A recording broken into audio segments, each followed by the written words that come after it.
Bonjour, je suis Daniel Simon, responsable de production chez Coolroof France.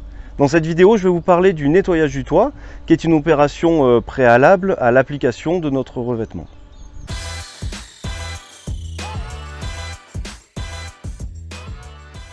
La première étape va être le déblayage du toit. Le toit est une surface qui va pouvoir accumuler au fil des années beaucoup de matériaux qui vont se déposer. Et certains toits accumulent plusieurs tonnes de ces matériaux. On les enlève à la pelle, au balai, à la brosse. Une fois que le toit a été déblayé de ces matériaux, il va falloir penser aux lichens, aux champignons, aux algues. Ces micro-organismes vivent sur la surface de la toiture et ils sont très fortement incrustés la plupart du temps.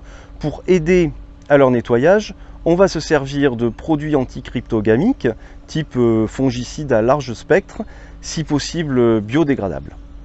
Maintenant que nous avons vu comment déblayer le toit ainsi que son traitement, il faut passer au nettoyage de la surface courante. Nous faisons ça à l'aide d'un nettoyeur pression avec une rotabuse adaptée de ce type-là. La méthode étant de démarrer par le fêtage de la toiture et de progresser jusqu'en bas de pente où on va pouvoir collecter et ramasser tous les matériaux qui vont être poussés lors du nettoyage. Dans certains cas, notamment les toitures assez récentes, les étanchéités assez récentes, la surface ne demande que très peu de nettoyage. Donc on peut procéder dans ce cas-là au soufflage des paillettes libres s'il s'agit de membranes bitume, ainsi que des feuilles ou d'autres objets qui peuvent s'y trouver. Grâce à un souffleur à feuilles de ce type-là, on va progresser sur le toit de la même façon, du fêtage vers le bas de pente pour collecter les différents matériaux. Et cette méthode est beaucoup plus rapide évidemment que le nettoyage au nettoyeur pression. En résumé, avant de démarrer l'application de notre revêtement, il faut s'assurer que le toit soit correctement nettoyé. Pour cela, plusieurs points sont à observer.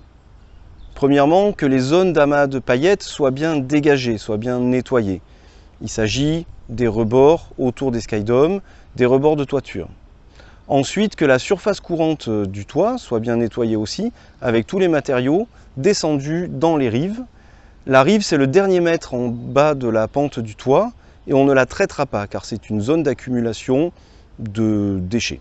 Il faut s'assurer d'un dernier point, c'est que tous les lichens, les mousses, les champignons qui se sont développés sur le toit soient bien traités et nettoyés. Comme ici par exemple. Là on avait un ancien lichen qui a été traité au fongicide et ensuite nettoyé au nettoyeur pression. Il reste toujours une marque, c'est normal.